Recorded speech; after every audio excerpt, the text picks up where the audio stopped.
খাওয়াটা বেশি হয়ে গেলে অনেক সময় শ্বাসকষ্ট হয়, অনেক সময় কীরকম একটা আনচান আনচান করে, এরকম অনেক কিছু সমস্যা হয়। আমরা যখন ছোট ছিলাম সেই সময় মা ঠাকুমাদের কাছে শুনেছি এরকম বলতে যে বেশি খেয়ে মরে লোকে বেশি, কম খাওয়ার তুলনায় কষ্ট কম হয়, কম খেলে আইঢাইও করে না, পেট ঠিকঠাক থাকা যায়। যাই হোক, আজকে হাল্লা বলে আমি দেবারতী রয়েছি আপনাদের সঙ্গে। আর ওই এরকমই একজনের কথা শুনছিলাম যে এত খেয়েছে যে তার সুগার হয়ে গেছে। জ্যোতিপ্রিয় মল্লিক বলছেন 350 সুগার লেভেল, আর সেই কারণে দল করতে পারছেন না তিনি, সমস্ত রকমের পদ থেকে ইস্তফা দিয়েছেন। গৌতম দেব কিছুক্ষণ আগেও যিনি মেয়র ছিলেন শিলিগুড়ি পুরসভার, তার কি হয়েছে জানি না, তারও এরকম কোনো শারীরিক প্যারামিটারের আপ ডাউন হয়েছে কিনা যে কারণে তার দল ছাড়ার কথা মনে হলো বা পদ ছাড়ার কথা মনে হলো, মাফ করবেন, পদ ছাড়ার কথা মনে হলো, জানি না। তো যাই হোক, বিষয় হচ্ছে যে যারা তৃণমূল কংগ্রেসের মোটামুটি জন্মলগ্ন থেকে ছিলেন বা কিছু বছর পর থেকে তৃণমূল কংগ্রেসের হাত ধরেছিলেন, বলা ভালো মমতা বন্দ্যোপাধ্যায়ের হাত ধরেছিলেন। এই দেখুন, এই ছবিটা দেখছি আর আমার মনে হচ্ছে যে এই হাত তো আর ধরা অবস্থায় রইল না। তো যারা হাত ধরেছিলেন একটা সময়, আজকে তারা সুযোগ বুঝে বলুন, অবস্থা বুঝে বলুন, মমতা বন্দ্যোপাধ্যায়কে ছাড়ছেন, ফলে একে একে নিভিছে দেউটি। আর এখন এই সময় দাঁড়িয়ে নিঃসঙ্গ সম্রাটের মতো যখন মমতা বন্দ্যোপাধ্যায় রয়েছেন, হ্যাঁ, হাতে গোনা কিছু বিধায়ক এবং সাংসদ রয়েছেন, মানে ধরুন এখন বাজে 7:02, 7:03 কি হবে জানি না, হতেও পারে যে সাংসদ বা যে বিধায়কদের কথা আমি বলছি তারা এই পর মুহূর্তেই হয়তো সমস্ত রকম সংযোগ বিচ্ছিন্ন করলেন তৃণমূল কংগ্রেস থেকে।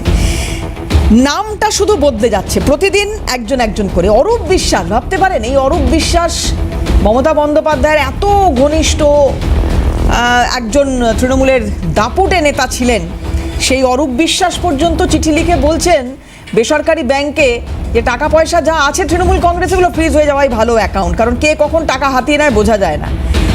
মমতা বন্দ্যোপাধ্যায়কে বিপদে ফেলার চেষ্টা করছেন না ওকে ভালোবেসে করছেন জানি না, সেটা তো সময় বলবে। কিন্তু কথা হচ্ছে নামগুলো, কখনো গৌতম দেব, কখনো জ্যোতিপ্রিয় মল্লিক, কখনো অরূপ বিশ্বাস, এই নামগুলো বদলে যাচ্ছে, একেবারে ফাঁকা হয়ে যাচ্ছে তৃণমূল কংগ্রেস ভবনটা।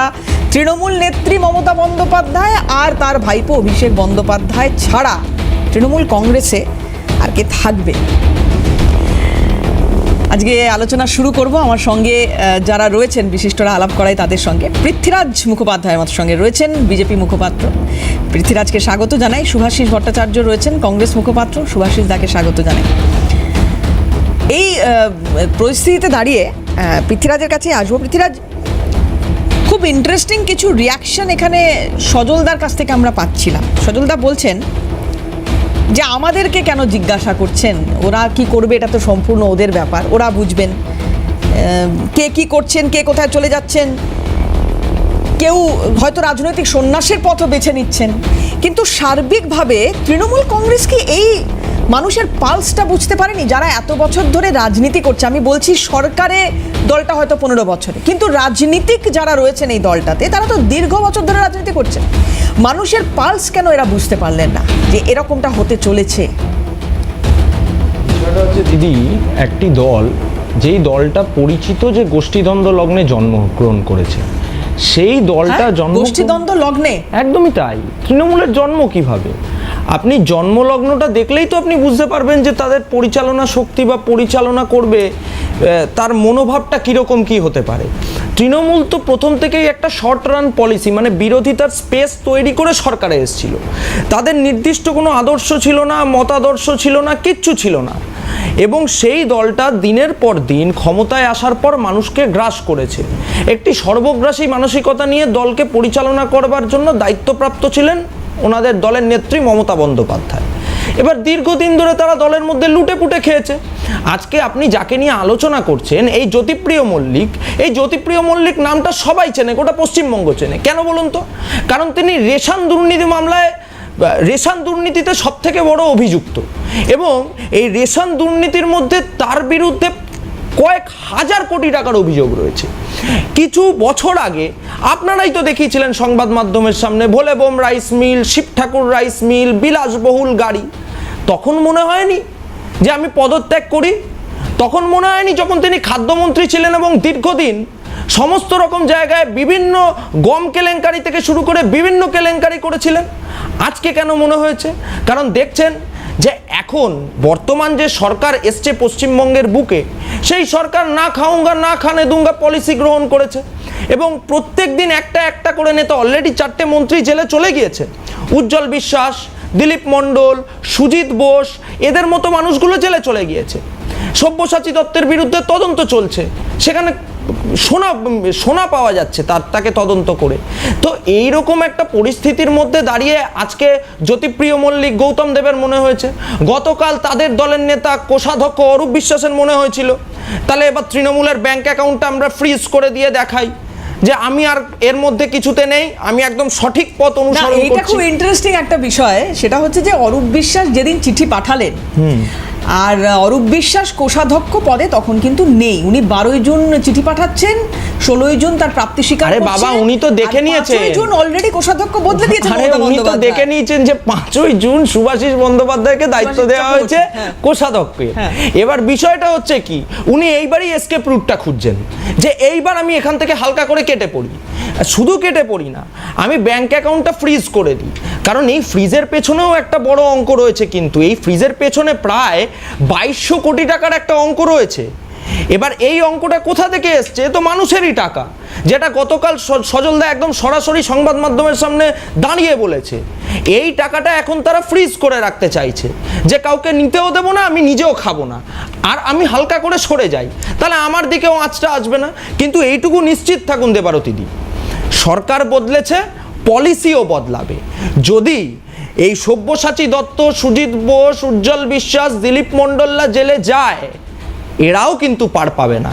জ্যোতিপ্রিয় মল্লিকের বিরুদ্ধে তো অলরেডি তদন্ত চলছে, উনি তো আর কোয়াশ হয়ে যাননি, ওনার মামলা থেকে তদন্ত প্রক্রিয়া চলছে। দেখতে পাবেন এই জ্যোতিপ্রিয় মল্লিক তাদের কৃতকর্মের জন্য পুরস্কৃত হবে, নিশ্চয়ই বিজেপির সরকারের থেকেই পুরস্কৃত হবে, এবং সেই পুরস্কারটা ওনাকে শ্রীঘরে গিয়ে হতে হবে। দেশ একটা তথ্য এখানে একটু দিয়ে রাখতে চাইবো, এই যে অ্যাকাউন্ট নিয়ে একটা বিতর্কের কথা বলছিলাম, তদন্ত আরও নতুন করে এক্ষেত্রে তদন্ত দাবি করছেন 10 জন ঋতব্রতপন্থী তৃণমূল বিধায়করা।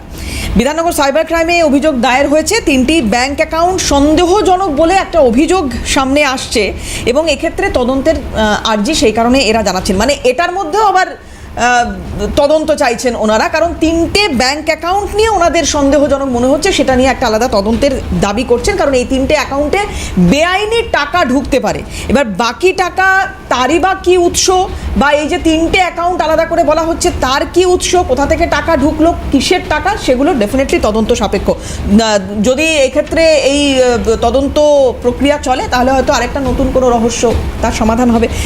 উপাসনা চৌধুরী তৃণমূল মুখপাত্র আমাদের সঙ্গে যোগদান করেছেন এই অনুষ্ঠানে। উপাসনাকে স্বাগত জানাবো।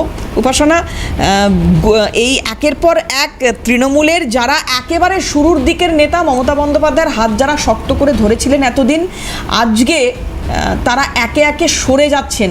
মমতা বন্দ্যোপাধ্যায়ের হাত শক্ত করার জন্য রইল কে তাহলে? দেখুন দেবারতীদি, সর্বপ্রথম এই জিনিসটা বলে নেওয়া ভীষণভাবে জরুরি যে তৃণমূল কংগ্রেসের শক্তি কিন্তু তৃণমূল কংগ্রেসের কর্মীরা। তাই কর্মীরা আজকের দিনে দাঁড়িয়েও মমতা বন্দ্যোপাধ্যায়ের পাশেই রয়েছেন এবং তৃণমূল কংগ্রেসের যে পতাকা রয়েছে সেই পতাকাকে আগামী দিনে বহন করে কিন্তু এই তৃণমূল কংগ্রেসের সকল কর্মীরাই নিয়ে যাবে, এইটুকুনি আমি বুঝতে পারছি এবং সেই জিনিসটাই স্পষ্ট প্রকাশও করতে চাইছি। তার পাশাপাশি যেই সংখ্যক নেতামন্ত্রীদের কথা আপনি উল্লেখ করলেন, এই জিনিসটাও আপনাদের চ্যানেল মারফত সকলকে মনে করে দেওয়া ভীষণভাবে জরুরি যে মমতা বন্দ্যোপাধ্যায়, যাকে দেখে আমরা সকলে তৃণমূল কংগ্রেসটা করেছি বা করছি এবং আগামী দিনেও করব, উনি কিন্তু বরাবরই নিজেকে কর্মী হিসেবে পেশ করতেই ভালোবাসতেন এবং কেন বাসতেন সেই জিনিসটা যেন আরো দিন দিন স্পষ্ট হয়ে যাচ্ছে। যারা নিজেদেরকে নেতা হিসাবে পেশ করে এসছেন, আজকে বিভিন্ন কারণ স্বরূপ, কোনো বড় সাহেবের চাপ স্বরূপ আজকে দেখতে পাচ্ছি তারা বিভিন্ন জায়গায় এদিক থেকে ওই দিক চলে যাচ্ছেন বা তাদেরকে যেতে বাধ্য করা হচ্ছে। কিন্তু যারা রয়েছেন তারাই যে খাঁটি, সেই জিনিসটা সাধারণ মানুষ বুঝতে পারছে। যারা পালাচ্ছে বা যাদেরকে মূলত টেনে হিঁচড়ে তার পরবর্তীতে এনডিতে জয়েন করার জন্য গোটা চক্রান্তটা হচ্ছে, তাদের পাবলিক অ্যাকসেপ্টেন্স আর কতটা থাকলো সেটা ভেবেও কিন্তু দুবার মুচকি মুচকি হাসছি। অভিষেক বন্দ্যোপাধ্যায় আজকে নয়াদিল্লিতে গিয়েছেন এবং সেখানে স্পিকারের সঙ্গে তার দেখা হয়েছে, তিনি একটি চিঠি দিয়েছেন। আমি একটু এখানে উপাসনা তোমার কথা ধার করি, তাহলে অভিষেক বন্দ্যোপাধ্যায়ের বক্তব্যটা শোনাতে চাইবো। উনি বেঈমান হিসেবে এই 20 জন সাংসদকে চিহ্নিত করছেন, কেন, কি বৃত্তান্ত, একটু অভিষেক বন্দ্যোপাধ্যায়ের প্রতিক্রিয়াটা শোনাব, দেখুন। ये 20 लोग जिस तरीके से बेईमानी करके ये संविधान को एकदम डिसोबे करके, डिसरिस्पेक्ट करके, 10th शेड्यूल का धजिया उड़ा के, जिस तरीके से लोगों के मैंडेट के साथ खिलवाड़ करके उन्होंने अपना जमीर, अपना सम्मान और अपना ईमान बेचा है, बंगाल के जनता इनको कभी माफ नहीं करेंगे। इनके पास कई लोगों को अभी सेंट्रल सिक्योरिटी मिला है, जरा बोलिए आप सेंट्रल सिक्योरिटी लेके अपने लोकसभा क्षेत्र में जाइए, कोई आदमी नहीं मिलेगा जो इनके साथ खड़े हैं। किसी को ईडी से बचना है, किसी को सीबीआई से बचना है, किसी को पैसा मिल रहा है, किसी को धमकाया जा रहा है। और जब मैं कह रहा हूं पैसा मिल रहा है, धमकाया जा रहा है, आई हैव कॉन्क्रीट प्रूफ। नहीं तो कोई भी सांसद अगर मेरा बात को उनको ऑफेंसिव लगे, they should file a case against me, I will prove it before the court of law what I have. আমি একটু পৃথ্বীরাজের কাছে আসবো। পৃথ্বীরাজ, এই যে অভিযোগ করছেন অভিষেক বন্দ্যোপাধ্যায় এবং তার বডি ল্যাঙ্গুয়েজ, চোখ মুখ কুচকে টুচকে, যাই হোক, হ্যাঁ, না, বিষয়টা হচ্ছে অভিষেক বন্দ্যোপাধ্যায়ের মুখটাও আমি যেমন দেখছিলাম, তেমন সাইমালটেনিয়াসলি আমি কল্যাণ বন্দ্যোপাধ্যায়েরও মুখটা দেখছিলাম। মানে এই যে একটু আগে এই উপাসনা দিদিভাই বললেন না যে একনিষ্ঠ কর্মী, দলের কর্মী, এই কল্যাণ বন্দ্যোপাধ্যায় তো অভিষেক বন্দ্যোপাধ্যায়ের বিরুদ্ধে মুখ খুলেছিল কিছুদিন আগে। অভিষেক বন্দ্যোপাধ্যায় যেখানে থাকবেন সেখানে নাকি কল্যাণ বন্দ্যোপাধ্যায় থাকবেন না, একদম সরাসরি বলেছিলেন। তারপরে তো অভিষেক বন্দ্যোপাধ্যায় বলেছেন যে আমাকে ছোট থেকে মানুষ করছে। না না, নিশ্চয়ই সেটা তৃণমূল সকালবেলায় এক কথা বলে, রাতে এক কথা বলে। তার কারণ হচ্ছে ওই সজল ঘোষ বলেছিল না সরাসরি সবার সামনে যে কল্যাণবাবু তো দিনে বলে রাতে টলে। এবার ওদের পলিসিটা তো এটাই। এবার সমস্যার জায়গাটা এটাই যে উপাসনা দিদিভাই যে এতক্ষণ বলছিলেন যে দলের একনিষ্ঠ কর্মী, একনিষ্ঠ সাংসদ, একটা নাম বলতে পারবে যে দলের একনিষ্ঠ কর্মী কালকেই সে না এনসিপিআইকে যোগ দিয়ে দেয়? গিয়ে বলতেই পারবে না। আরে কার উপর তৃণমূল ভরসা রাখবে?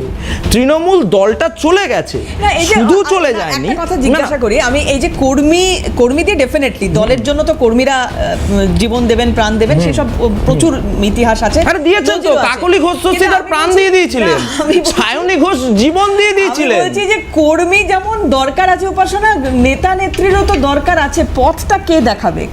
কে এই মুহূর্তে তোমাদের দিশা নির্ধারণ করার জন্য? মমতা বন্দ্যোপাধ্যায় যদি বলো তুমি, দুদিন আগে ধর্মতলায় দেখলাম 50-60 জনের বেশি লোক হয়নি। আরে উনি কেন দিশা দেখাবেন? দিশা দেখাবে তো এখন ঋতুব্রত বন্দ্যোপাধ্যায়। কথা হচ্ছে যে 50-60 জন লোকজন যে ক্যামেরাটাতে ধরা পড়েছে, সেই ক্যামেরাটা সর্বপ্রথম আমি দেখতে চাই, কারণ সেখানে এতটাই ঠেলাঠেলি হচ্ছিল যে সেখানে লোকঠোক ঠিকমতো হাঁটার মতোই জায়গা ছিল না। এবং আজকে যখন বিজেপির মুখপাত্র আমার ভাই স্বরূপ এই কথাটা বলছে যে সেখানে এত কথা বলতে হচ্ছে কনিষ্ঠ বা এই সেই তাই, আমি একটা কথা বলতে চাই যে আমরা কিন্তু কর্মীদের মারফত থেকে, কর্মীদের মধ্যে থেকেই কিন্তু আমরা নেতারা বেছে তুলি। এবং কি কত টাকার বিনিময়ে অভিষেক বন্দ্যোপাধ্যায়ের আইপ্যাড টিকিট দিত? আমি বলছি না দিদিভাই, আপনাদের হয়ে গতকাল বিধানসভার বুকে যেই তৃণমূল বিধায়করা আছে অবশিষ্ট, তার মধ্যে থাকা এই কুণাল ঘোষের পাশে প্রেস কনফারেন্স করছিলেন মদন মিত্র। এই মদন মিত্র বলেছিলেন যে আইপ্যাককে নাকি ওই 20 কোটি টাকা দিতে হবে এবং 20 কোটি টাকা দিলে এমএলএ পদ মিলবে, তারপরে আরো 20 কোটি টাকা দিলে মোটামুটি মন্ত্রিত্ব মিলবে, এবং বাদ বাকি যদি মন্ত্রিত্ব না ফলস খায় তাহলে 40 কোটি টাকা চলে। কাদেরকে কোন মন্ত্রিত্ব দেবেন সেই জিনিসটা হিসাব করতে করতে আরে বাবা, আপনাদের বিধায়ক বলেছেন, বর্তমান বিধায়ক। আরে বর্তমান বিধায়ক, আচ্ছা মদন দাকে ভুল বলেছিলেন? তৃণমূল কংগ্রেস কি আপনাদের কানে ফিসফিস করে বলে? আরে বাবা, সংবাদ মাধ্যমের সামনে বলেছিলেন তো। নাকি ঋতদার দেখানোর পথে আপনাদের বিভিন্ন নেতারা ঋতদার সাথে কানে ফিসফিস করে কথা বলে তার পরবর্তীতে বলেছে? না, কালকে এটা প্রেস কনফারেন্সে বলা হচ্ছে, উপাসনা সে কথাই বলছে। যাই হোক, আমি আসবো একটু ব্রেক নিই প্লিজ। আসছি সুভাষিসদার কাছে আসবো। আমি একটু অনুরোধ করি প্লিজ, আমি একটা বিরতি নেব। উপাসনা আমি আসছি বোন, আসছি। একটা ব্রেক নিই, খুব শার্প বিরতির পরে আবারও ফিরছি আলোচনা এবং সুভাষিসদার কাছে যাব। সঙ্গে থাকুন, ফিরছি দ্রুত। মমতা বন্দ্যোপাধ্যায় একটা প্রতিক্রিয়া শোনাবো আপনাদের, কিছু পুরনো প্রতিক্রিয়া। যে সময় অগাধ ভরসা ছিল এই তার প্রাণাধিক প্রিয় বালুর ওপর, সেই সময়ের একটা রিয়াকশন মমতা বন্দ্যোপাধ্যায়। দেখুন ওই যে হাত ধরে ছবিটা, কি বলেছিলেন দেখুন। আমার পুরনো দিনের সাথী বালুর প্রতি অবিচার হয়েছে, যেমন আপনাদের ভোট কেটে এসআইআর অবিচার করেছে। আমার পুরনো দিনের সাথী বালুর প্রতি অবিচার হয়েছে, যেমন আপনাদের ভোট কেটে এসআইআর অবিচার করেছে। সুভাষিসদার কাছে আসি। সুভাষিসদা, দুটো বিষয় জানতে চাইবো। এক হচ্ছে, মমতা বন্দ্যোপাধ্যায় যদি পোড়খাওয়া নেত্রী হন, তাহলে কি তার চিনতে ভুল হয়েছিল এদের, যারা আজকে দল তার পাশ ছেড়ে চলে যাচ্ছে? এক। আর দ্বিতীয়ত, যখন কংগ্রেস ছেড়ে উনি বেরিয়ে এসেছিলেন, আপনারা বুঝতে পেরেছিলেন এই জিনিস হবে? কারণ হলো যখন কিনা কংগ্রেস থেকে বেরিয়ে আছে, তখন তার আগেই সিম্বল সার্টিফিকেটের জন্য জমা পড়ে গেছে দিল্লিতে। মুকুল রায় গিয়ে দিয়ে চলে এসছে, অজিত পাজা এবং সুব্রত বক্সিরা দিয়ে চলে এসছে ওখানে, যাতে তৃণমূল সিম্বল পায়। তখন আমাদের চিঠি তৈরি হয়নি তাকে দল থেকে বহিষ্কার করার। সুতরাং ইট ওয়াজ এ প্রি প্ল্যান্ড। এবং এই যে বলে না সময় ভট্টাচার্য যে তৃণমূল কংগ্রেসটা তৈরি হয়েছে মেটার্নিটিতে আমরা ছিলাম, এটা ঠিক কথা। লালকৃষ্ণ আদবানি এবং অটল বিহারী বাজপেয়ী ছিলেন, এবং তাদের জন্যই এই তৃণমূল কংগ্রেসটা মানে তৈরি হয়েছে। এবং দ্বিতীয় কথা হলো যে এই যে বলছিল না টাকার বিনিময়, খুব ইন্টারেস্টিং কতগুলো কথা উঠে এসছে যেগুলো নিয়ে চর্চা হয় আজকাল, এবং চর্চা হওয়া উচিত। রাজনীতিটা এরকম ছিল না। তৃণমূল কংগ্রেস এবং বিজেপি আসার পর এটা দেখা গেছে এই জিনিসটার বাড়বাড়ন্ত হয়েছে। এই যে কামিনী কাঞ্চনের ব্যাপারে যে থিওরি দিয়েছিলেন তথাগত রায়, এটা তো বলতে শুনেছি আমরা দিনের পর দিন, যে শ্রাবন্তীকে মানে অন্য জায়গায় নিয়ে গিয়ে কৈলাস বিজয়বর্গী তখন দায়িত্বে ছিলেন, তিনি টিকিটও দিয়েছেন, প্রচুর টাকাও দিয়েছেন। এখন ঘটনা যেটা হয়েছে, এটা কাম্য নয় কোনো দলের। আর যদি সত্যি এটা হয় যে টাকার বিনিময়ে টিকিট পেতে হয়, তাহলে যে মানুষটা ইনভেস্ট করবে রাজনীতিতে এই টাকা দিয়ে টিকিট নেওয়ার, সেও তো তুলবে টাকাটা। তৃণমূল কংগ্রেসে সত্যি যদি টাকা দিয়ে টিকিট পায়, এবং আমি শুনেছি টাকা দিয়ে টিকিট হয় তৃণমূল কংগ্রেসে, তাহলে তাই যদি হয়, তাহলে সেই ছেলেটা দুর্নীতি করবে বা সেই নেতা দুর্নীতি করবে, এটা খুব স্বাভাবিক সে নেতা হয়ে গেলে। তারপরে যদি মমতা বন্দ্যোপাধ্যায় বলে দুর্নীতি করছে, এটা ঠিক হচ্ছে না, ভাই দুর্নীতি করার রাস্তা করে দিচ্ছ, তাকে বলো যে এত টাকা দিলে পরে টিকিট পাওয়া যাবে, নাহলে পাওয়া যাবে না। এবং এমএলএ ইলেকশনে যারা লড়ছে, তার থেকে ক্যালকাটা কর্পোরেশন বা এই যে এই মানে সাবাবসগুলোতে যারা মিউনিসিপ্যাল ইলেকশন লড়ছে বা কর্পোরেশন ইলেকশন লড়ছেন, তাদের অর্থ বেশি দিতে হয়, কারণ এখান থেকে অনেক বেশি উপার্জন। তা যদি ইপিডিসো, তাহলে পরে মমতা ব্যানার্জি জানতো না, বা দিনের পর দিন যে মানুষটা 15 বছর ধরে একটা রাজত্ব চালাচ্ছে, তার কাছে তো ইন্টেলিজেন্সও আছে, তার কাছে তো পুলিশও বলছে যে এরকম হচ্ছে, কিন্তু বা পুলিশ জড়িত। আজকে যখন দিন ছুটছে, বা একটা তৃণমূল কংগ্রেসের নেতাকে চোর করছে, যেটা ভারতবর্ষে কোনোদিনও কোনো রাজ্যে স্বাধীনতার পর থেকে হয়নি, চোর করছে, সেই চুরির দায় তো পুলিশকেও নিতে হবে। একটা মানে ইললিগাল যদি মানে কোনো প্রপার্টি বড় করতে যায়, উঁচু করতে যায়, ধরুন 3 তলার পারমিশন আছে, 4 তলা করতে চাইছে, তাহলে 4 তলা করতে গেছে লোকাল পিএসকে টাকা দিয়ে করতে হচ্ছে। তাহলে যেই কাউন্সিলরটা কোমরে দড়িয়ে দিয়ে ঘোরাচ্ছে, নগর ভ্রমণ করাচ্ছে, তাহলে সেই ওসি যে ওসি সেই সময় চার্জে ছিল, তাকেও টাকা উচিত ছিল, কারণ তারাও তো এর মধ্যে জড়িত। তাহলে এটা একটা বিরাট নেক্সাস, যেটা মানে এই রাজ্য সরকার না, যে কোনো রাজ্য সরকার তৈরি। আজকে রাম মন্দির থেকে চুরি হচ্ছে, সে সমস্ত জায়গায় এই জিনিস ঘটনা ঘটছে। আমাকে এখানে বিজেপির মুখপাত্র জোর দিয়ে বলতে পারবে যে কালকে যদি অভিষেক থেকে আরম্ভ করে যাদের এখানে চোর করা হচ্ছে, তারা যদি কালকে এক্সকর্ট করে নিয়ে যাচ্ছে ওই ভূপেন্দ্র যাদবের বাড়িতে বসার জন্য, বলে নেই তাহলে নিয়ে যাচ্ছে, তার মানে কি? তার মানে কালকে যদি ওই আবার হেমন্ত বিশ্ব শর্মার মতন, বা রানের মতন, অথবা অশোক চৌহানের মতন, অথবা ছগন ভুজবলের মতন সারেন্ডার করে যায় যে আমি তোমাদের সাথে আছি, সঙ্গে সঙ্গে ওয়াশিং মেশিনে পড়ে যাবে। কিন্তু একটা কথা উপাসনা বললেন যে আমাদের শক্তি হলো কর্মী। আচ্ছা, উপাসনাকে যদি আমি কর্মী ধরি, তাহলে বলুন উপাসনা এটা আপনার কেমন লাগে যখন আপনার নেতাকে, একটা নেতাকে নয়, যেখানে যাকে নিয়ে যাচ্ছে তার গায়ে ডিম মারছে এবং চোর করছে এবং কোমরে দড়ি দিয়ে ঘোরাচ্ছে, এরপরে আপনার মরাল কি বলে, মরাল সাপোর্ট থাকে যে না এদের এই দলটা করা যায় এবং এই এখনও তৃণমূল কংগ্রেস করা যায়? আপনি বলুন তো, মমতা বন্দ্যোপাধ্যায়, রাজীব ব্যানার্জি যখন বিজেপিতে চলে গেল, তখন ডোম জুড়ে মিটিং করতে গিয়ে মমতা বন্দ্যোপাধ্যায় বলেনি যে রাজীব বন দপ্তর সহায়ক নিয়োগ করতে গিয়ে টাকা খেয়েছে এবং দুবাইয়ে টাকা পাঠিয়েছে? তারপরে তার মানে জানতো সে, তারপরে রাজীবকে ব্যবস্থা নেন এবং যখন ব্যাক করেছে আবার তৃণমূলে। তো সেই রকম বহু মানুষকে টিকিট দিয়েছেন যাদের কথা উনি নিজের মুখে বলেছেন। হ্যাঁ, মদন মিত্র।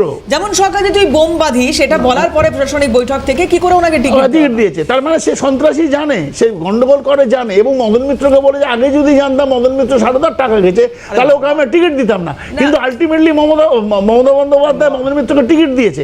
তো ঘটনা যেটা হয়েছে আজকে আমরা দেখতে পাই যে মানে আমি প্রতিবার বলি এটা টক শোতে, যে যখন কিনা আমাদের অজিত মানে পাওয়ারকে বিজেপি নেয়, তার আগে মধ্যপ্রদেশে সভা করতে গিয়ে নরেন্দ্র মোদী বলেছেন 70,000 কোটি টাকার যে দুর্নীতি করেছে তাকে জেলে থাকতে হবে, চাকরি বিজিং করতে হবে, এর মধ্যে কোনো ভুল নেই। তারপরে 3 দিনের মধ্যে ফিনান্স মিনিস্টার করেছে, ডেপুটি চিফ মিনিস্টার করেছে।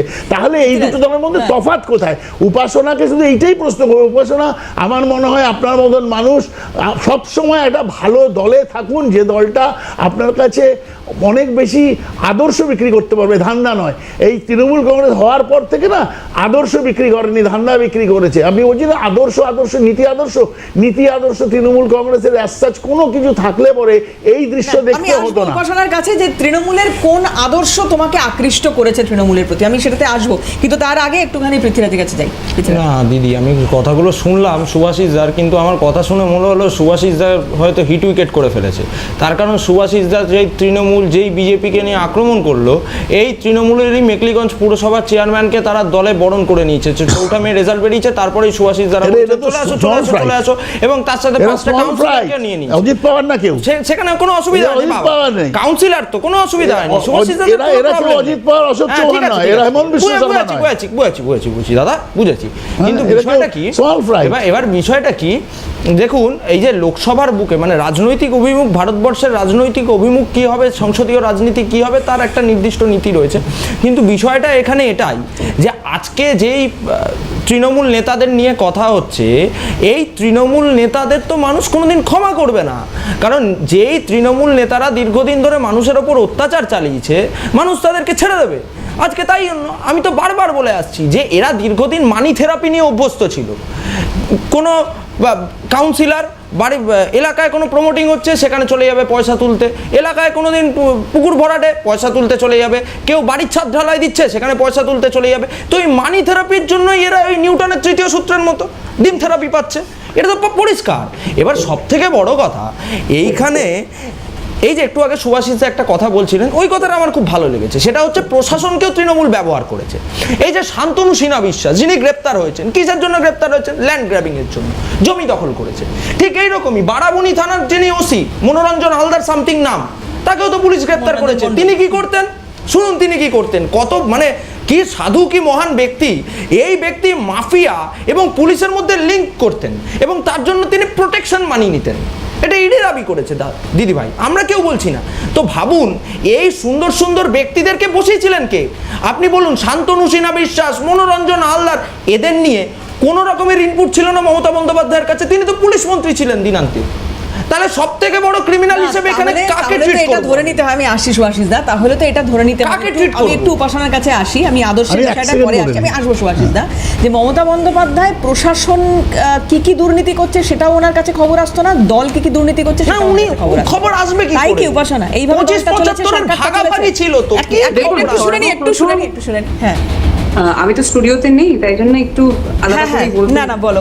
তো সেখানে দাঁড়িয়ে যে প্রশ্নটা আপনি করলেন, সেখানের একটা ওয়ান লাইনার উত্তর দিতে চাই।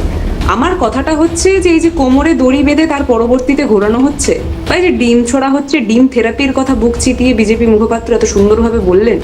আচ্ছা, কোন সংবিধানের নিয়ম অনুসারে এই গোটা বিষয়টা একটু প্রযোজ্য আমাদেরকে জানাবেন? মানে কোন সংবিধান এই নিয়মটা করে দিয়েছে যে কেউ কালপ্রিট, প্রমাণিত কালপ্রিট হওয়ার আগে তার কোমরে দড়ি বেঁধে কোনো পুলিশ প্রশাসনের কেউ তাদেরকে রাস্তাঘাটে ঘোরাতে পারবে? একটু জাস্ট এই জিনিসটা আমাকে বলুন। তার পাশাপাশি আমি এই যেই জায়গায় আমাদের সিএন এর স্টুডিওটা রয়েছে ঠিক একদম পাশে, সেখানের একদম পাশে হওয়া একটা ঘটনা, সেই জিনিসটাও তুলে ধরা জরুরি, যে কিভাবে সাদা থান পরানো হয়েছে একজন সধবা ব্যক্তিকে, এবং তার পরবর্তীতে ওনাকে সকলের সামনে রেখে আমরা দেখছিলাম যে কিভাবে একটা খিল্লির প্রবৃত্তি সেই গোটা অঞ্চলে করা হয়েছিল। আমরা বারবার একটা প্রশ্ন তুলছি, যারা আইনের শাসনের কথা বলেছেন তাদেরকে যখন আইনটা দেখানোর চেষ্টা করছি, তখন তারা চোখ বুজে তার পরবর্তীতে পালাচ্ছেন কেন? আমাদের কথা সেখানে। যখন বিজেপির প্রতিনিধি এত কথা বলছিলেন এই তৃণমূলের এইসব নেতাকে কেউ কোনো মান্যতা দেবে না, কেউ কোথাও গ্রহণ করবে না, ঠিক সেই সময় এই তৃণমূলের বিজেপি বিভিন্ন নেতাদের সাথে আমরা দেখতে পাচ্ছি আজকের দিনে দাঁড়িয়ে আমাদের যিনি সিএম উনি কিন্তু বসে বসে চা খাচ্ছেন। কোথায় চা খাচ্ছেন? দিল্লিতে, কোনো একজন বিশেষ তৃণমূলের একজন প্রতিনিধির বাড়িতে বসে। তা আজকে যখন বিজেপি প্রতিনিধি যেই কথাটা বলছেন ওনার কথাটাকে নয় আমাকে মান্যতা দিতে হবে, আর না হলে ঘর আগে না সামলে, আগে ঘর না সামলে আগে পরকে শাসন করা তো উচিত নয় উপাসনা। আমি যতটুকু জানি বাবুজি, আমি 1 মিনিট আসছি। আমি যেটা তোমার কাছে জানতে চাইছিলাম মমতা বন্দ্যোপাধ্যায় প্রশাসন বা দল সম্পর্কে আমি আসবো তোমার কাছে, আমি আসবো না আমি আসবো, কিন্তু আমি যে প্রশ্নটা করেছিলাম কিন্তু সেটার উত্তর পাইনি উপাসনা তোমার কাছে। দল এবং প্রশাসন সম্পর্কে দুর্নীতির খবরগুলো মমতা বন্দ্যোপাধ্যায় পর্যন্ত আসতো কিনা, যদি আসতো তাহলে তার বিরুদ্ধে কোনো ব্যবস্থা নেওয়া হয়েছে কিনা। কটা খবর এসছে প্রত্যেকটা ক্ষেত্রেই তো সেটার বেসিক তদন্ত হয়েছে। আমরা বারবার এই প্রশ্ন করেছি যে আজকের দিনে দাঁড়িয়ে যখন ইডি সিবিআই এর কথা সেন্ট্রাল দ্বারা চালিত, সেন্ট্রাল এজেন্সি, সেখানে আমরা অন্যের উপর দোষ তোলা, অন্যের উপর আঙুল তোলার সুযোগ দেব উপাসনা, অন্যের উপর অভিযোগ করার আঙুল তোলার সুযোগ তোমায় দেব, কিন্তু আমি যেটা জানতে চাইছি বোমা বাঁধে যে তাকে কেন টিকিট দেওয়া হলো? উনি তো নিজে বলছেন যে তুই তো বোমা বাঁধিস, সেই জিনিসটা আপনারা প্রমাণ স্বরূপ তুলে ধরুন। আজকে তো সিআইডি থেকে শুরু করে বিভিন্ন পুলিশ মন্ত্রী প্রশাসনকে বলেছেন, উনি সেই সময় মুখ্যমন্ত্রী চেয়ার থেকে প্রশাসনিক বৈঠকে শওকতকে উদ্দেশ্য করে বলেছেন তুই তো বোমা বাঁধিস, কি প্রমাণ দেব? আমি বলছেন আমি এখানে শওকত প্রতিনিধি হয়ে বসছি না, আমরা দেখতে পাচ্ছি দলের মধ্যে তো শওকত মোল্লা এবং দামি মানুষ একটা এমএলএ। আমি একটা জিনিস বলতে পারি উপাসনা, এক মিনিট, যে বোম বাঁধে তাকে যদি দলের প্রয়োজন হয় তাহলে তিনি কর্মী, কিন্তু তিনি আবার টিকিট পাচ্ছেন, তার মানে তিনি নেতাও। কোনটা ধরবেন? আরে শুনুন, আপনি যদি শওকত মোল্লার কথা তুলে ধরেন তাহলে আজকে বিজেপির যিনি প্রতিনিধি এসেছেন সেখানে দাঁড়িয়ে রাকেশ বাবুর কথাটা একটু তুলে ধরতে হবে তো। এরকম রাকেশ বাবুর বিরুদ্ধে মামলা দায়ের করেছিল রাজ্য সরকার, মামলা দায়ের করেছিল রাকেশ বাবুর বিরুদ্ধে। অন্যের দিকে অভিযোগ করার আগে নিজের দলটা নিজের ঘরটা গোছানো আমার মনে হয় বেটার। তাহলে তুমি অন্যের দিকে দলটা ঘরটা সবটাই গোছানো হচ্ছে, কিন্তু অন্যের দলকে ভাঙার জন্য যারা গোটা ঘর গোছানো আছে, তৃণমূল ভবনে হাতছাড়া হয়েছে। আরে গতকাল তৃণমূল ভবনে হাতছাড়া হয়ে গেছে। আচ্ছা বেশ, একটা ব্রেক নিয়ে আমি আসছি, তারপরে আবারও বিরতির পরে কিছু রিয়াকশন রয়েছে সেগুলো একটু দেখাবো আপনাদের, খুব দ্রুত ফিরছি, সঙ্গে থাকুন। কিছুক্ষণ আগে আলোচনায় সদল ঘোষের কথা বলছিল পৃথ্বীরাজ, তো কিছু রিয়াকশন রয়েছে সদল ঘোষের, একটু শোনাবো আপনাদের। সদল ঘোষ তার মানে স্বভাবসিদ্ধ ভঙ্গিতে যেমন করে সদলদা কথা বলে থাকেন ঠিক সেইভাবেই উত্তর দিচ্ছেন যখন তাকে প্রশ্ন করা হচ্ছে গৌতম দেব সম্পর্কে বা জ্যোতিপ্রিয় মল্লিক সম্পর্কে। দেখুন, আলাদা দিনে করলে একটু বেশি ফুটেজ পেতো, এদের মধ্যেও তাল মিল নেই। আলাদা আলাদা দিনে করলো কারোরই ভালো করে হবে না, আলাদা আলাদা দিনে করতে ভালো করে খবর হতো। শনিবার রবিবার এমনি খালি ছিল, সভা ছিল না। এখন ওরা কোথায় পদত্যাগ করবে, ওরা কোথায় কার মাল খেয়েছে কি করেছে, তারপরে পাবলিক যেরকম ভাবে অমলেট বানাচ্ছে সেটার থেকে বাঁচে এখন এইসব করছে। এতে কি করবো আমরা বলুন? একটা শীর্ষস্থানীয় চোর বলুন, চাল চোর বালু বলুন, মানুষ সহজে চিনতে পারবে, রেকগনাইজ করতে সুবিধা হবে। আর অমলেট হতে চাইছে না বলে ছেড়ে দিচ্ছে, এটা তো হওয়ারই ছিল। ওরা যে এখনো 1.5 মাস ভোটের রেজাল্ট বেরোনোর পর এখনো যে ওদের নিয়ে আলোচনা হচ্ছে, এটাই কি যথেষ্ট নয়? আপনারা কি আশা করেছিলেন ওরা 5 বছর বিরোধী দলের ভূমিকা পালন করবে? এটা অত্যন্ত স্বাভাবিক, একটু দেরিতে ঘটছে। একটা বিষয়ে সুভাষিস দা, এই জ্যোতিপ্রিয় মল্লিককে কিন্তু কিছুদিন আগে তৃণমূল কংগ্রেসের ওয়ার্কিং কমিটিতে স্থান দেওয়া হয়েছে। তার তো কিডনি বিকল বা সুগার 350 ইত্যাদি বলে দল ছাড়লেন বা পদ ছাড়লেন। কিন্তু দেখুন, মানে মমতা বন্দ্যোপাধ্যায় কিন্তু ওনার উপর ভরসা করেছিলেন বলে ওনাকে ওয়ার্কিং কমিটিতে রাখার সিদ্ধান্ত নেওয়া হয়েছিল, কিন্তু অরূপ বিশ্বাসের ওপর ভরসা মমতা বন্দ্যোপাধ্যায় করতে পারেননি, ফলে তাকে 5 তারিখ সরিয়ে কোষাধ্যক্ষ হিসেবে শুভাশিস চক্রবর্তীকে আনা হয়েছে। মমতা বন্দ্যোপাধ্যায় কিন্তু এটা বুঝতে পারলেন দলটা যখন কিচ্ছু নেই আর, কিন্তু যতদিন ক্ষমতায় ছিলেন না প্রশাসনের এই জিনিসগুলো ওনার কান পর্যন্ত গেছে না দলে, বা আমি জানি না যে গেছে, অথচ উনি কোনো রিয়াকশন বা অ্যাকশন কিছু নেন। দেবরতে আমি মানে একটা জিনিস বলি, পার্টি ইন পাওয়ার আর party is out of power, এই দুটোর মধ্যে ব্যাপক তফাৎ আছে, বিশাল তফাৎ। যখন কিনা তুমি দেখবে যে পার্টি পাওয়ারে, তখন কোনো মানুষকে মানুষ বলে মনে হয় না, কোনো মানে ঔদ্ধত্যকে ঔদ্ধত্য বলে মনে হয় না। কিন্তু বিজেপি সরকারকে দেখে না মনে হচ্ছে না তুমি কি বলছো কি? আমি তো যদি সিরিজ অফ আমি যদি এক্সাম্পল দেই তাহলে বুঝতে পারবে, মানুষকে পিটিয়ে মারছে, মানুষ থেকে খাবার কি তা রাখবে না রাখবে সেখান থেকে পার করে দেখে মারছে, তারপরে যা খুশি করছে। মানে একটা গণতন্ত্রকে একটা ইলেকশন কমিশন, যদি আমি বলি ইলেকশন কমিশন, আমাদের একটা জিনিস বলি তোমায়, মীনাক্ষী নটরাজন সে মধ্যপ্রদেশ থেকে একটা নামাঙ্কন ভরেছিল রাজ্যসভার জন্য, সেটাকে বললো যে ক্রিমিনাল কেস আছে, সেটাকে হাইড করেছে মীনাক্ষী নটরাজন। হাইকোর্ট বলে দিল না, হাইড করেনি, সত্যি কথা বলেছে, তার নামে কোনো ক্রিমিনাল প্রসিডিংস নেই। তারপরেও রাজ্যসভার ঠিক নমিনেশন ইলেকশন কমিশন বাদ দিয়ে দিল। একই অভিযোগ এসেছিল বিজেপির একজনের, তাকে হাইকোর্ট বলে দিচ্ছে, হ্যাঁ মানে সুপ্রিম কোর্ট বলে দিচ্ছে হ্যাঁ এই নামাঙ্কন ভরতে পারে রাজ্যসভার জন্য। হিয়ার ইজ দ্য ডিফারেন্স, মানে যেখানে ডেমোক্রেসি ইজ মানে হিড is absolutely hid by the authority, তখন খুব সমস্যা হয়। এই যে তৃণমূলের চুরির কথা বলছিল বিজেপির, মানে ঠিক কথা তো, কিন্তু সারদা মামলা যখন বিকাশ ভট্টাচার্য এবং আব্দুল মান্নান কংগ্রেসের করলো একসাথে, করার পর যখন সিবিআই হলো, সিবিআই ধরতে পারলো না 12 বছরে, কতগুলো জেল খাটিয়ে মাথা অবধি পৌঁছতে পারলো না। বলতে হবে, আমার এটা বিশ্বাস করতে হবে যে সারদার হাজার হাজার কোটি টাকা সেটা শুধু মদন মিত্র, কুণাল ঘোষ এরা খেয়েছে, মাথায় যায়নি, তাহলে মাথা অবধি পৌঁছয়নি। এরকম প্রচুর ঘটনা। Narada sting operation, Narada ethics committee ডাকলো না, যে লালকৃষ্ণ আদবানি মানে এথিক্স কমিটির মাথা ছিল, সে ডাকলো না, পাছে শুভেন্দু, তারপরে এরা হিসাবে। তার মানে কি, যেখানে যখন ক্ষমতাশালী হয়, যখন যে ক্ষমতাশালী হয়, ক্ষমতাকে কিভাবে গ্র্যাব করবে এবং ক্ষমতাটাকে আরো বেশি বাড়াবে কি করে, তখন একটা আধিপত্যবাদ তৈরি হয়। প্রমাণ যদি পায় তাহলে ডেফিনেটলি মাথা অবধি যাবে। অভিষেক বন্দ্যোপাধ্যায়কে ইডি ডাকেনি, সিবিআই ডাকেনি। আচ্ছা, আমার মনে হয় যে দলটা 49টা রাজ্যসভায় বিল পাস করিয়েছে বিজেপি, সেটাকে সাপোর্ট করেছে ট্যাসিডলি তৃণমূল কংগ্রেস, তাহলে কেন করেছে? আচ্ছা, এই যে ন্যারেটিভ গুলো তৈরি হয়, এটা কিসের প্রেক্ষিতে আপনারা বলেন? আমি একটা কৃষি বিল তৈরি হচ্ছে, কৃষি বিল প্লেস করছে পার্লামেন্টে, সেই সময় রাজ্যসভায় হলো ফাইনাল জায়গা যেখানে কিনা বিলটা পাস করবে, মানে ইমপ্লিমেন্ট করার জায়গায়, সেখান থেকে তৃণমূল কংগ্রেস বেরিয়ে যাচ্ছে। আচ্ছা, ধনকরের উপরাষ্ট্রপতি পদে মমতা বন্দ্যোপাধ্যায়, হিমন্ত বিশ্ব শর্মা গিয়ে মিটিং করছে, হ্যাঁ, তো ঘটনা হলো কেন ধনকরকে আমরা সাপোর্ট করব। এই ধরনের ঘটনা দিনের পর দিন করেছে। তার exchange of that, in exchange of that, এখানে সিবিআই কে থামিয়ে রেখেছে, এখানে এথিক্স কমিটি বসায়নি। আমি ধরে নিলাম আপনার অভিযোগ সত্যি, আপনারা তো দীর্ঘদিন ক্ষমতায় ছিলেন, আমরাই তো করেছি এসে। এই যখন জেলে ঢুকছে, তখন তো কংগ্রেস সরকার, যখন 14 আগে আপনারা এইভাবে এই যে সেটিং এর কথা আপনারা বলছেন না সুভাষিস দা, সেটিং হয়েছে বিভিন্ন জায়গায়, বিভিন্ন রাজনৈতিক দলের সঙ্গে বিভিন্ন রাজনৈতিক দল, কিন্তু আপনারা যখন যে সময়ে দেশ শাসন করেছেন সেই সময় কিচ্ছু হয়নি না। তো আমাকে তুমি সাইট করো, এক্সাম্পল সাইট করো যে কি হয়েছে, কি বৃত্তান্ত তুমি বলো। আমাকে তুমি বলো, তুমি সিপিএম এর চুরি ধরবে তৃণমূল কংগ্রেস, সিপিএম এর সমস্ত কিছু ফাইল টাইল মমতা বন্দ্যোপাধ্যায় নিয়ে গেছে, একটা চুরিও সিপিএম এর প্রমাণ করতে পারেনি। তাহলে পরে যদি প্রমাণ করতে পারতো, মমতা ছাড়তেন না।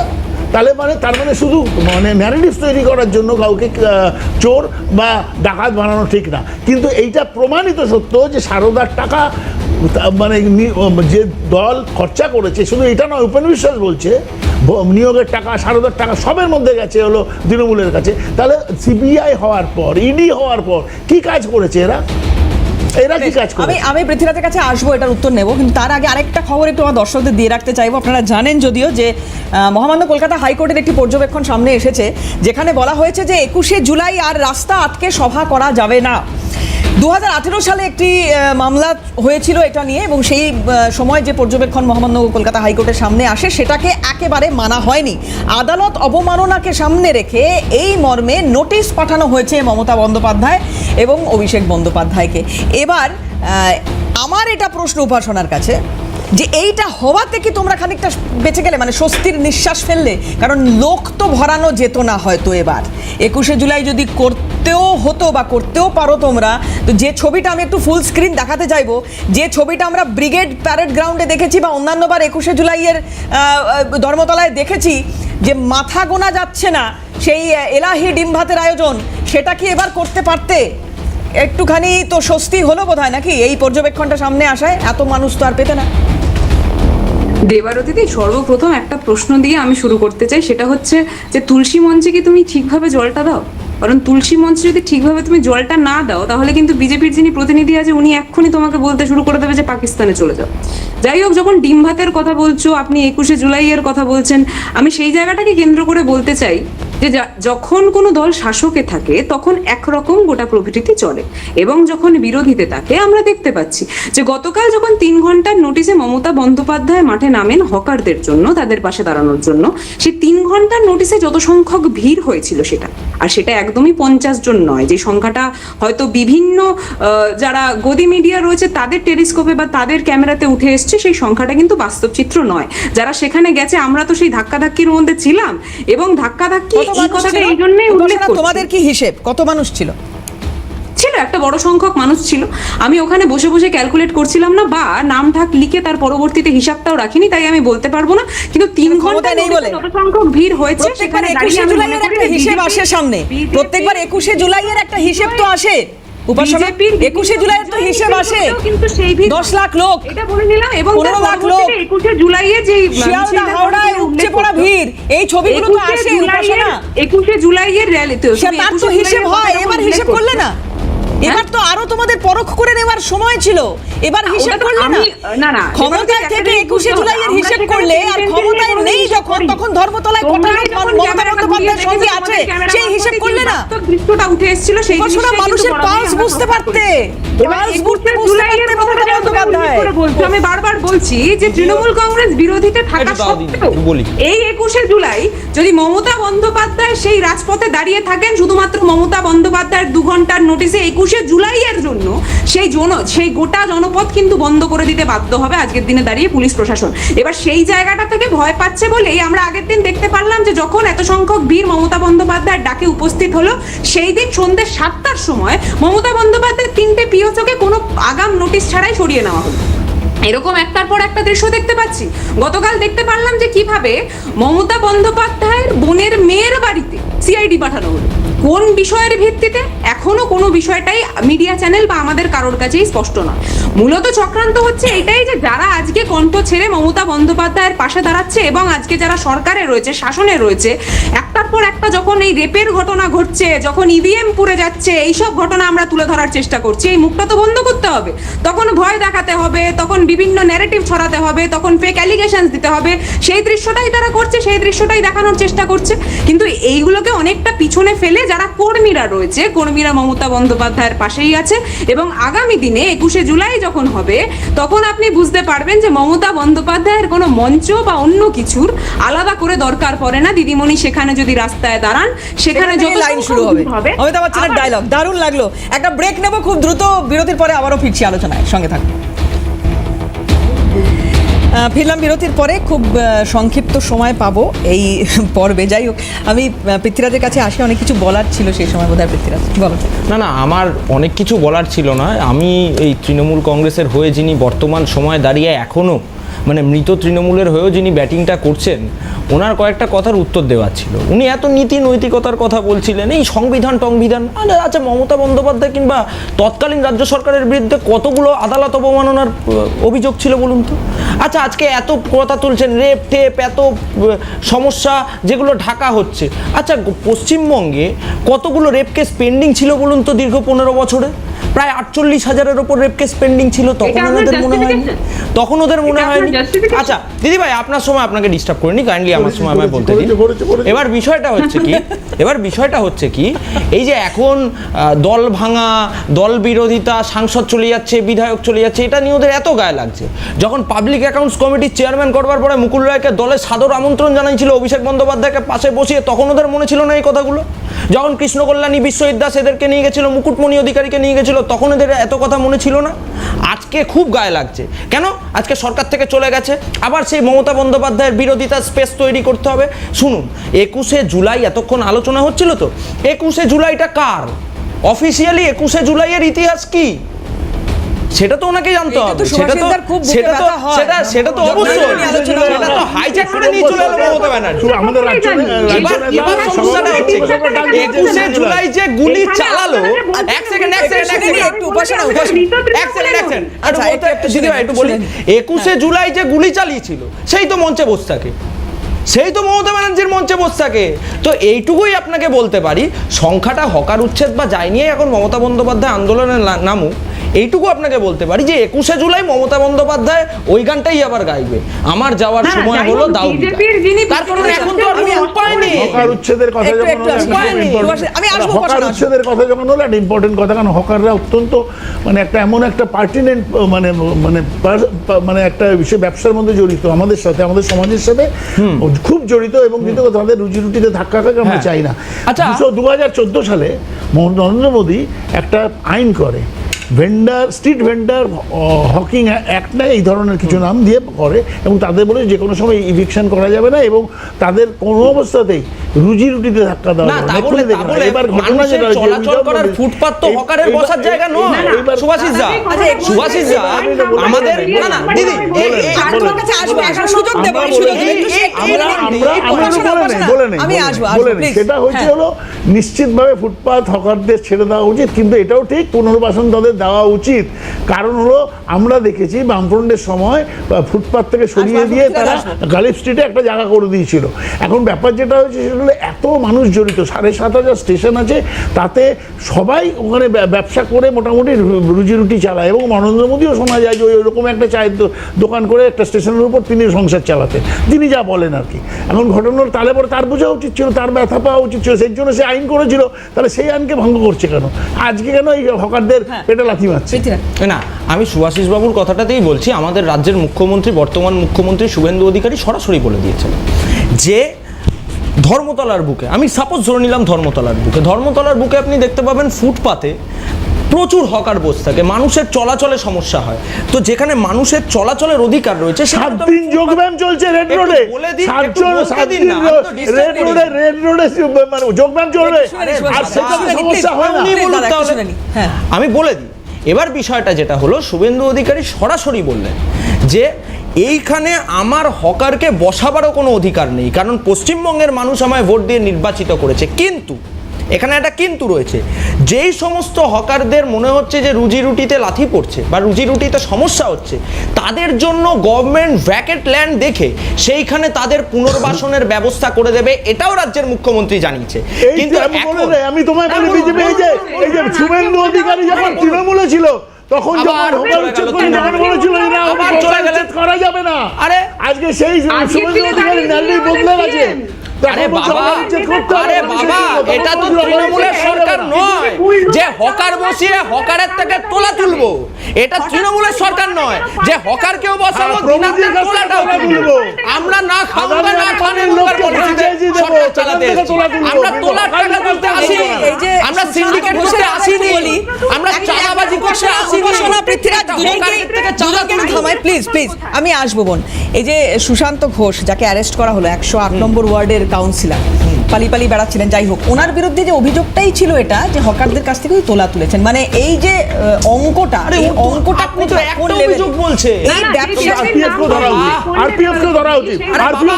একটা অভিযোগ বলছে, এই সুশান্ত ঘোষরা কত বড় ক্রাইম করেছে, গুলশান কলোনি কারা তৈরি করেছে, গুলশান কলোনি কারা তৈরি করেছিল।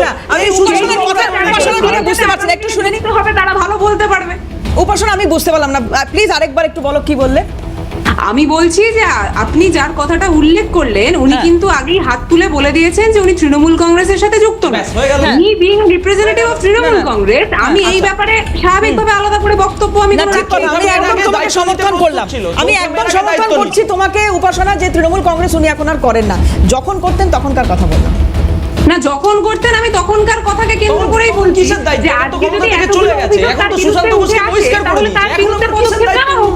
ওনার কোনো ব্যক্তির বিরুদ্ধে যদি কোনো অভিযোগ থাকে সেই জিনিসটা প্রমাণ করে তাকে শাস্তি দেওয়া হোক না, সেটার বিরোধিতা তো উপাসনা কেন কেউ করবে না। কিন্তু হঠাৎ করে যদি এই দৃশ্য দেখতে পাচ্ছি যে কোনো কর্মী শুধুমাত্র গলা ছেড়ে কথা বলেন বলে তার কোমরে দড়ি বেঁধে তার পরবর্তীতে রাস্তায় ঘোরানো হবে, তখন কি সাধারণ নাগরিক হিসেবে এই হাইকোর্ট ভর্ৎসনা করেছে কোমরে দড়ি দেওয়ার জন্য, ওটা পারে না, ওটা তো এক্সট্রা জুডিশিয়ারি, আইনের শাসনটা কোথায়? এটা কোনো অবস্থাতেই, এটা কোনো দিনও কোনো নাগরিকের সাথে করা যায় না, এটা আইনে মানে একদম বারণ আছে। ছবি টুকি মারছে না, না। এবং পৃথ্বীরাজ ভাই শেষ করবো। পৃথ্বীরাজকে কিছু করার নেই, ওটা আমাদের setup ভাই। না, না, কোমরের- এক সেকেন্ড, দিদিভাই, শেষ আচ্ছা, করবো। হ্যাঁ, আমি একদম শেষ করবো পৃথ্বীরাজকে দিয়ে, প্লিজ একদম শেষ করবো। না না 30 সেকেন্ড। কোমরে দড়ি বাঁধিয়ে ঘোরাচ্ছে এটা অপরাধ, ঠিক, এটা একদম যুক্তিসম্মত নয়, কিন্তু হামিদুর রহমানের নেতৃত্বে জেসিবি খাপ পঞ্চায়েত চালাবে আর মহিলাদের রাস্তায় দাঁড় করিয়ে বেত মারবে, ওইটা তখন অপরাধ নয় না, তখন ব্যবস্থা নেওয়া যায় না। কুস্তিগিররা কি করেছে? হয়নি। SIR আবহে আর এইখানে এক মিনিট, সুভাষিস বাবু SIR আবহে মমতা বন্দ্যোপাধ্যায় SIR আবহে মোথাবাড়িতে কি হয়েছিল, মোথাবাড়িতে কি হয়েছিল, 7 বিচারক হ্যাঁ। তারা এক ফোঁটা জল পাননি, ভাবুন। এক ফোঁটা জল পাননি, 7 জন বিচারককে আটকে রাখা হয়েছিল মোথাবাড়ির রোডে। যাই হোক, ধুরি মুড়ি উদাহরণ শেষ করতে পারবো না, প্লিজ। মুকুলদার কথা বলে দিচ্ছি, যাহা তৃণমূল তাহাই বিজেপি। আরে বাবা, ইন্ডিয়া লোহার খুলা। আজকে সময় শেষ প্লিজ, একদম সময় শেষ। প্রত্যেককে ধন্যবাদ সময় দেওয়ার জন্য, এবং আপনারা যারা আমাদের সঙ্গে এতক্ষণ ছিলেন আপনাদেরও ধন্যবাদ। শেষ করছি, অন্যান্য সমস্ত খবরের জন্য আপনার চোখ থাকুক ক্যালকাটা নিউজে।